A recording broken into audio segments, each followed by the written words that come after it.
You ever feel like you're just not enough? Like no matter how hard you work, you're stuck in the shadows of someone else's spotlight? That's where I was, 3 years into my job as an assistant at Apex Innovations, grinding away in a sleek San Francisco high-rise for a tech genius named Ethan Caldwell. I'm Lena Harper, 28, born and raised in Oakland, clawing my way up from a scrappy upbringing to a UCLA degree I fought tooth and nail for. My days were all about keeping Ethan's life on track: emails, schedules, coffee runs while my own dreams sat on a shelf, gathering dust. But then, one rainy Tuesday, everything changed. Ethan wasn't your typical billionaire CEO, okay? At 35, he had this quiet loneliness behind his sharp blue eyes, like all his billions couldn't buy a real conversation.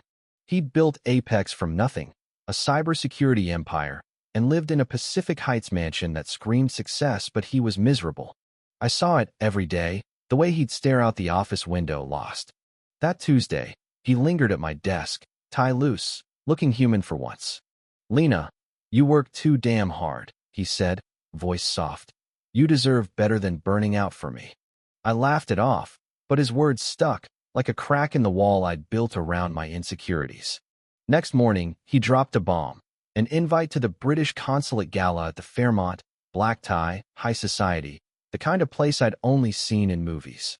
"Come with me," he said, holding this gold-embossed envelope like it was a golden ticket. I froze. Me? In a room full of tech moguls and old money snobs? I'm talking gowns that cost more than my rent, people who'd smell my Target clearance rack vibe from a mile away. "Ethan," I'd stick out like a sore thumb. I stammered, but he just smiled. "You're the only one I want there, Lena. You're real." My heart did this weird flip, but my brain screamed, "Danger zone." Still, I said, "You shaft," terrified, half curious, like stepping off a cliff. Cue the makeover montage, right? Ethan sent me to a stylist, Vivian, this fierce woman who didn't blink when I showed up clutching my knockoff purse. "Confidence is the only accessory you need," she said, zipping me into a deep emerald gown that hugged my curves like it was made for me. My dark skin glowed against the silk, and for the first time, I didn't feel like an imposter staring back in the mirror. My sister, Jade, called mid-panic, laughing, "Lena, you're about to Cinderella the hell out of this gala." Her voice steadied me, reminding me of the kid who tried on a fancy dress in a department store years ago, daring to dream big despite the side eyes. Saturday night, the Fairmont glowed like a palace, all chandeliers and champagne flutes. I stepped out of Ethan's sleek Tesla, heels clicking, heart pounding.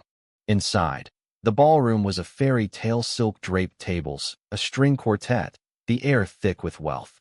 Ethan was waiting, looking like a damn movie star in his tux, but his so-called friends Preston, Miles, and Theo, these smug trust fund types, were circling like vultures. "Your assistant, Ethan?"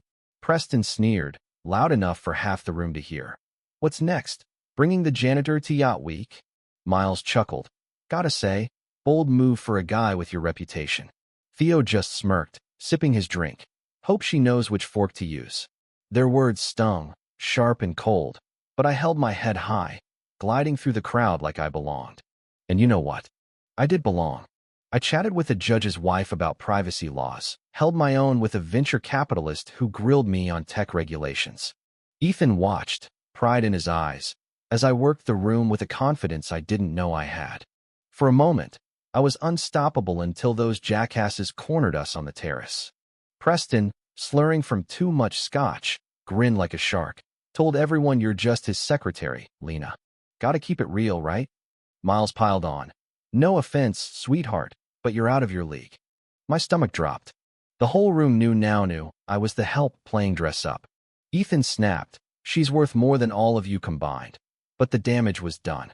I fled, tears ruining my makeup, the fairy tale crumbling. Back in my tiny apartment, I felt like a fool. Jade tried to lift me up. "Those jerks are just threatened by you, Lena."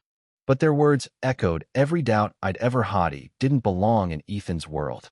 Monday, I dragged myself to work, bracing for awkwardness.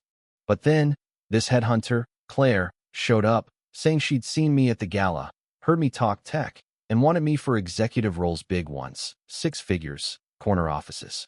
I was floored. And then Ethan walked in, looking like he hadn't slept, and knelt by my desk. "I fired those idiots," he said, voice raw. "And Lena, I love you.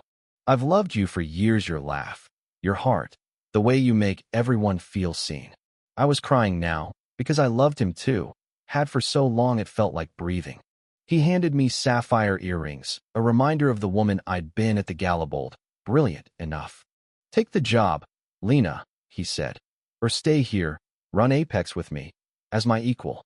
And in that moment, with the sun streaming through the office windows, I chose Uscos, a future where I wasn't just the assistant, but a partner, in love and in life. Sometimes, the world tries to tell you who you're allowed to be, but the right person sees who you really are, and that changes everything. So what do you think? Ever had someone underestimate you, only to prove them wrong? Or maybe you've been the one to lift someone else up. Drop a comment, share your story. I am dying to hear how you've fought for your own fairy tale. Hit that subscribe button, because trust me, the next story's gonna hit even harder.